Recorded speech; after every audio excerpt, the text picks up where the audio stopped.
شروع کرتا ہوں اللہ کے نام سے جو رحمان و رحیم ہے اور جس نے ہمارے دلوں کو ایمان کے نور سے منور فرمایا۔ اللہ ہمیں عافیت اور سلامتی اور برکت عطا فرمائے۔ تمام سننے اور دیکھنے والوں کو دین اور دنیا چینل کی طرف سے السلام علیکم ورحمۃ اللہ وبرکاتہ۔ حضرت آدم علیہ السلام سے پہلے کیا تھا؟ یہ دنیا کیسے بنی؟ فرشتوں، جنوں، نبیوں اور رسولوں اور پیغمبروں کے بارے میں مکمل معلومات کے لیے آپ ہماری ویڈیو کو آخر تک دیکھیے۔ اللہ تعالی ہر چیز کا پیدا کرنے والا ہے اور وہی ہر چیز پر قدرت رکھتا ہے۔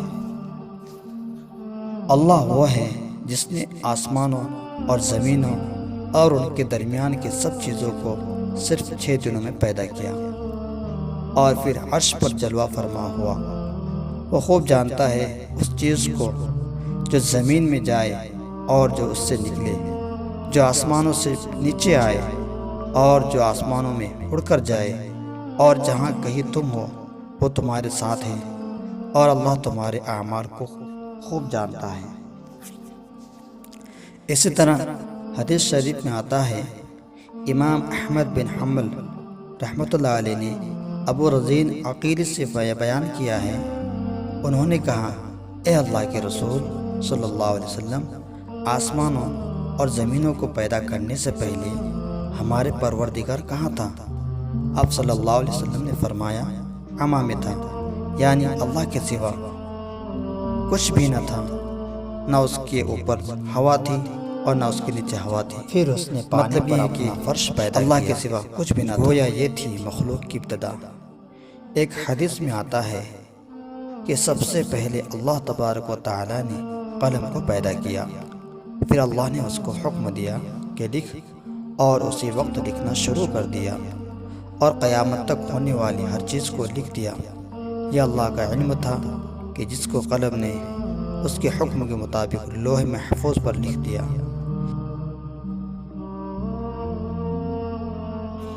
ایک حدیث میں آتا ہے کہ حضور صلی اللہ علیہ وسلم سے کسی نے فرمایا کہ ہم آپ کے پاس دین کی سمجھ اور ابتدائی خلق کے بارے میں پوچھنے کے لیے آئے ہیں، یہ کہ سب سے پہلے کیا چیز تھی؟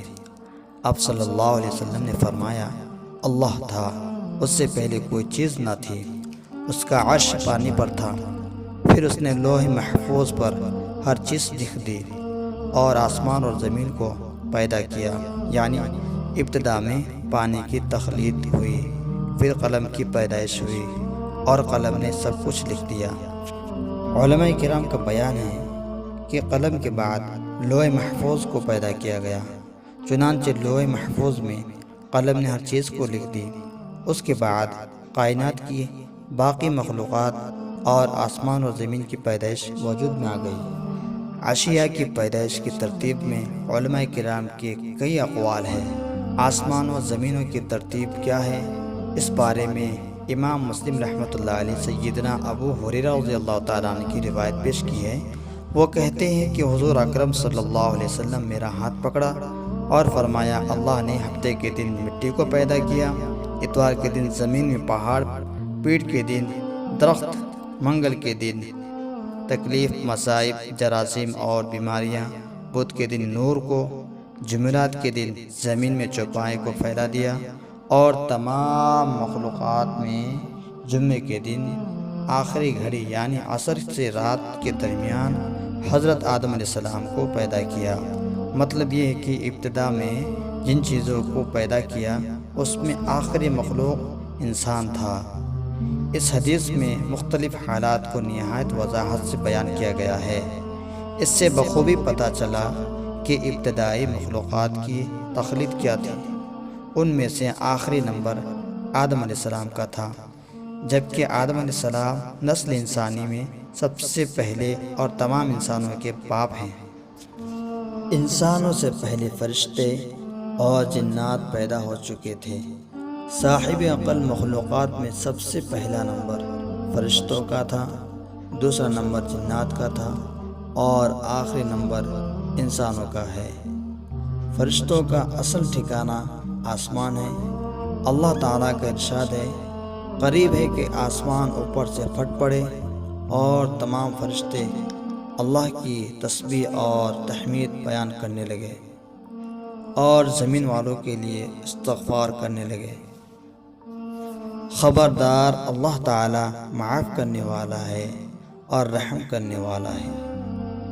مسلم شریف میں ہے، سیدہ عائشہ صدیقہ رضی اللہ تعالیٰ عنہ سے روایت ہے کہ نبی اکرم صلی اللہ علیہ وسلم نے فرمایا، فرشتوں کو نور سے اور جنات کو آگ سے پیدا کیا گیا، اور آدم علیہ السلام کو اس چیز سے پیدا کیا گیا جو تمہارے لیے بیان کر دی گئی ہے، یعنی مٹی سے۔ فرشتوں کی تخلیق کے بعد جنوں کو پیدا کیا گیا۔ جنوں کو بھی انسانوں سے پہلے پیدا کیا گیا تھا، جیسا کہ کہا جاتا ہے جنات کو آگ کے شعلے سے پیدا کیا گیا۔ اللہ نے فرمایا، اس سے پہلے جنات کو ہم نے آگ کے شعلوں سے بنایا۔ یہ ہے جنات کی اصل اور بنیاد والی بات۔ ابلیس ملعون بھی جنات میں سے ہیں، اور اس مسئلے میں کوئی شک و شبہ نہیں کرنا چاہیے، اس لیے کہ قرآن مجید میں ہے اور ابلیس جنوں میں سے تھا۔ مطلب یہ ہے کہ وہ فرشتوں میں سے نہیں تھا۔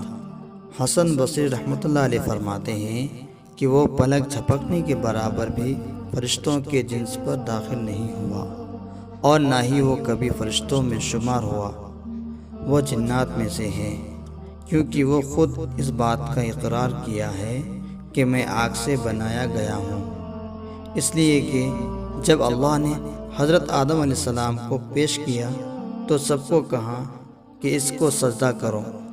سب نے سجدہ کیا، مگر ملعون ابلیس نے سجدہ کرنے سے انکار کر دیا اور کہا، میں آگ سے بنایا ہوا ہوں اور وہ مٹی سے، تو بھلا میں مٹی کو کیوں سجدہ کروں، جبکہ وہ مٹی ہے اور مٹی ہمیشہ نیچے ہی رہتا ہے اور آگ اوپر۔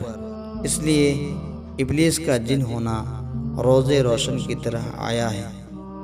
ایک حدیث میں آتا ہے کہ آدم علیہ السلام سے قبل 2000 سال پہلے ہی جنات پیدا کیے گئے تھے۔ وہ ہمارے زمین پر رہائش پذیر تھے۔ آہستہ آہستہ وہ فسق و فجور میں مبتلا ہو گئے تھے۔ جب وہ فتنہ فساد میں حد سے زیادہ، ایک حدیث میں آتا ہے کہ حضرت آدم علیہ السلام سے قبل 2000 سال پہلے ہی جنات پیدا کیے گئے۔ وہ ہماری زمین پر رہائش تھے۔ آہستہ آہستہ وہ فسق و فجور میں مبتلا ہو گئے۔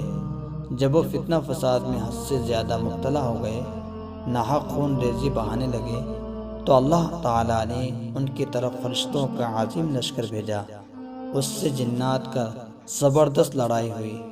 اس لڑائی میں فرشتوں نے جنوں کو تہس نہس کر دیا اور سمندروں کے جزیروں میں پناہ لینے پر مجبور کر دیے۔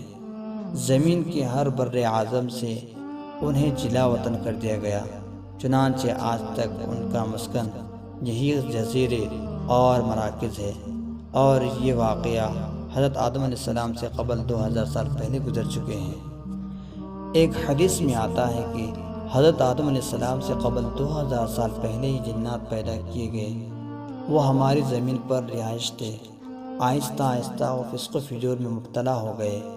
جب وہ فتنہ فساد میں حد سے زیادہ مبتلا ہو گئے، ناحق خون ریزی بہانے لگے، تو اللہ تعالیٰ نے ان کی طرف فرشتوں کا عظیم لشکر بھیجا۔ اس سے جنات کا زبردست لڑائی ہوئی۔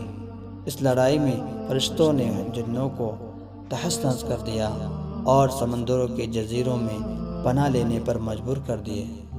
زمین کے ہر بر اعظم سے انہیں جلا وطن کر دیا گیا، چنانچہ آج تک ان کا مسکن یہی جزیرے اور مراکز ہے۔ اور یہ واقعہ حضرت آدم علیہ السلام سے قبل 2000 سال پہلے گزر چکے ہیں۔ تو دوستو، اگر آپ کو یہ ویڈیو پسند آتا ہے تو مہربانی کر کے ہمارے چینل کو سبسکرائب کر دیجیے، اور زیادہ سے زیادہ اس ویڈیو کو اپنے دوستوں تک شیئر کیجیے، اور اس ویڈیو کے بارے میں کمنٹ باکس میں اپنا رائے دینا نہ بھولیں۔